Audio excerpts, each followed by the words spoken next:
Hello and welcome to the Watering Hole.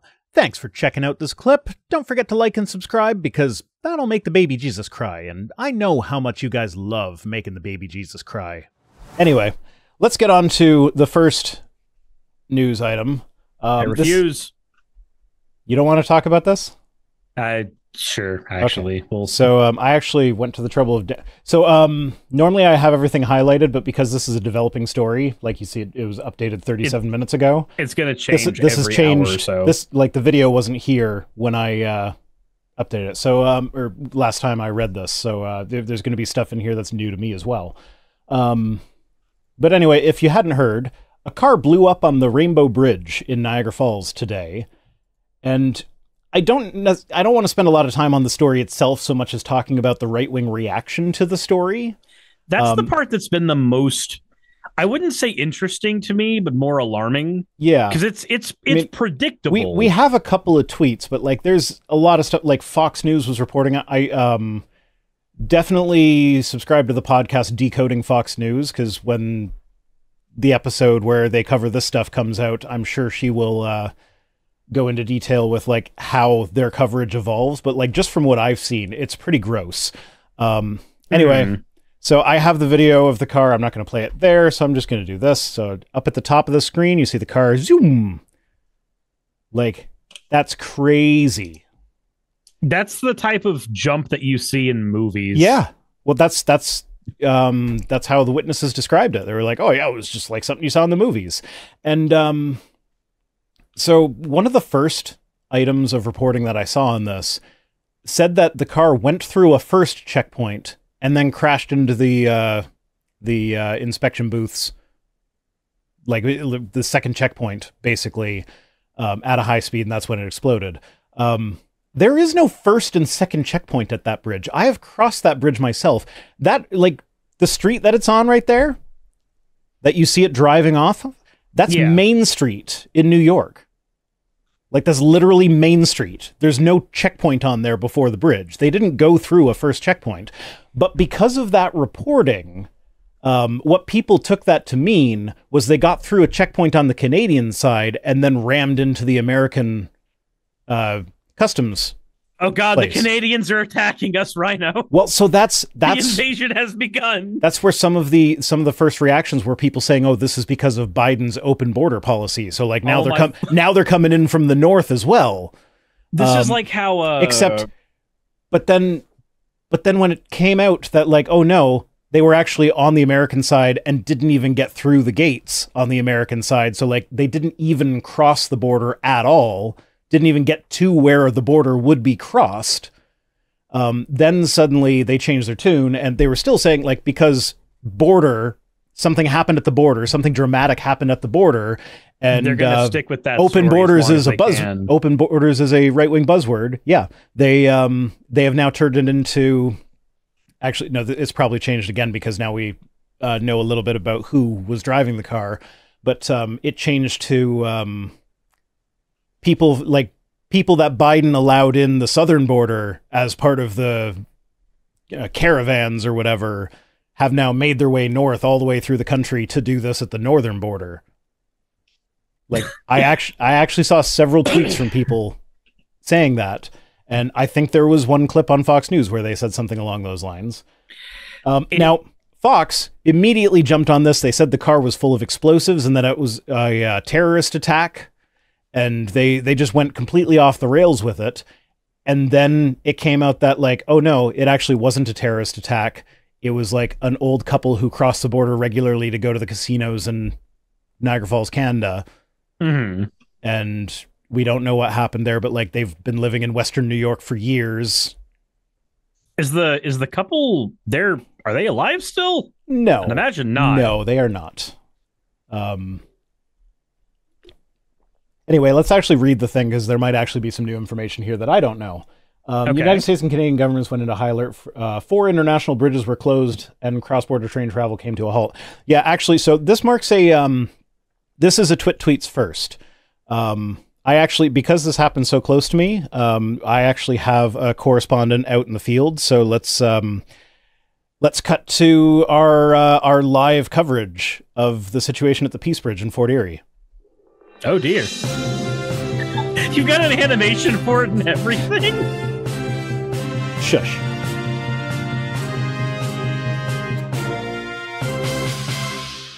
This is Vice Rhino reporting live from the Peace Bridge, and, yeah, that shit's closed.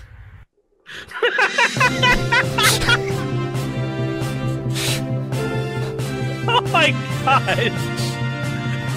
My favorite part of this is how my animation introducing it, the intro and outro for that, are longer than the clip itself. That makes it so much better. Yeah, I'm sorry. Like, that's actually outdated. It's not closed anymore. They opened it back up like an hour after I went out and did that. My god. You are a wonderful human being for that. I'm like, it happened so close to home. I had to do something. To go out on your front lawn to point a camera at it. Yeah, no, I can actually see the Peace Bridge from my yard.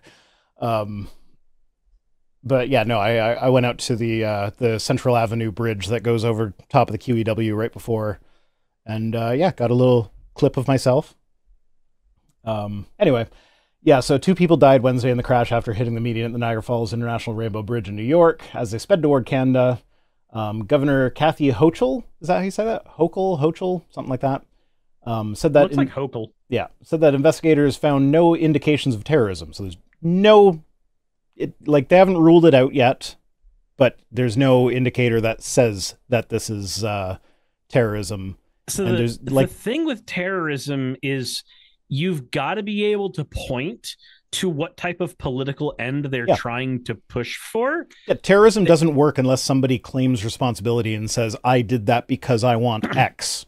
Yeah, like unless we're going to find some some VHS tape just sitting somewhere near the bridge where an old man is staring at the camera going, I did this because I lost everything at the casino, then it's not a terrorism until we get to that point.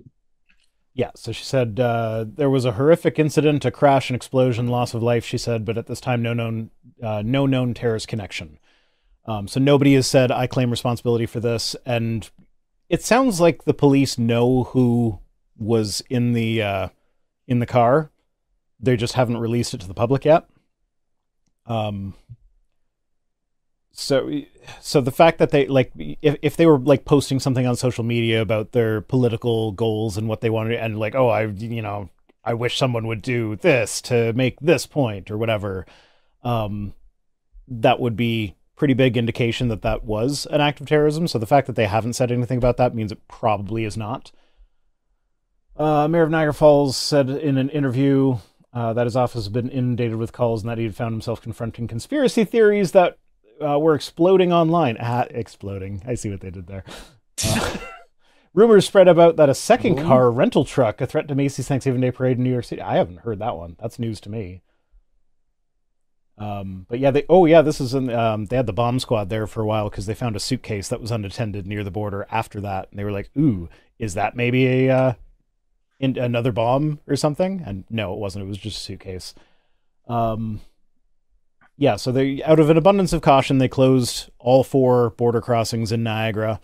And that's where you got me at the Peace Bridge going like, yeah, that shit's closed. Vice Rhino here on the scene. Yeah, I bringing you the nuanced takes that nobody else will share. Jeez. Okay, yeah, Ricky Wilson, 65-year-old tour guide, is the person that was the witness that described it. Sir Man McDude just subscribed to the channel on Twitch. Thank you, Sir Man McDude. Now go donate to charity if you haven't already. My forwards seem to be down again, but the link is in the description, and there should be a Stream Elements bot. Yeah, it's in the YouTube chat, and it's in the Stream Elements chat. So there we go. There's a tiny URL. That one does work. I don't know what's going on with Hover, that they can't get their shit together for it to work, but the link is also in the description on YouTube. So yeah. Ricky Wilson Said it hit the concrete barrier and went up. It came down and hit an inspection booth, he added. I know it sounds crazy, but the car was in the air, not 3 or 4 feet in the air. It was like something you see in Hollywood. The fence it went over to get to the inspection booth was 8 feet tall, so it like went over. Yeah, no, that car looked like it was zooming in the clip. Mm-hmm. It's like freaking Fast and the Furious. Yeah, that's not a thing that you. Hopefully, not as many sequels as Fast and the Furious. Hopefully, yeah. It's not a thing you want to see more than once. So yeah. But anyway, yeah, no, that's it doesn't look like there's too much new information here. Oh, here's a oh no, that's the same video we just saw, it's just higher quality. But a little orange juice in my chat goes, that car looked like a SpaceX rocket. Yeah, it certainly went airborne, quite airborne. Yep, and then exploded on a fiery ball of death. I feel bad for the people who were in the car for obvious reasons. Yeah, I hear let's see. It's supposedly like I heard somebody say it was a Bentley. I've heard other people say it was a Mercedes. I don't know what type of car that is. I can't tell from the video.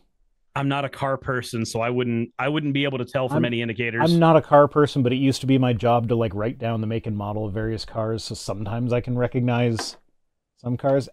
I want to say that almost looks like Mercedes or Audi, I'm thinking. Robbie says dem Duke boys are at it again. Hopefully with fewer Confederate flags. Yeah. My point is, the way Fox News has covered this has been ridiculous. Like, and they actually, when they walked back their claim that the car was full of explosives, they made it out as though it was their sources that were walking things back and not them having jumped on their preferred narrative too quickly. Now, we told you earlier that there was an explosion because there were explosives inside the car. And now authorities are apparently walking that back just a little bit, saying it's unclear if there were explosives or how many explosives. And so you can see as the fog clears on this, Aaron, they're kind of getting a better idea of what's happening. So is there a potential that this thing was going at such a high rate of speed that it was going toward the bridge that might possibly it had maybe few explosives or no explosives and still created this explosive event at the bridge? I'm going to say yes, 100%. So, yeah, it was really interesting to see how this played out in the right wing and the Fox News crowd and how they immediately just blame Biden for this, blame terrorism. We're going to look at a tweet where they actually say, oh, it's confirmed that it was Islamic terrorism. It's like, no. Of course it would be. No, it hasn't been. It's actually been confirmed that we pretty much are sure that it's not terrorism. It's been confirmed that it's a couple of old people that had an unfortunate thing happen to them. Yeah. That's what's been confirmed. Yeah, then Clueless Expert says, confirmed by some intern at Fox News. And by confirmed here, we mean they said it. Anyway, so that's all I'm going to say about that for now. We'll come back to that when we get to the actual tweets.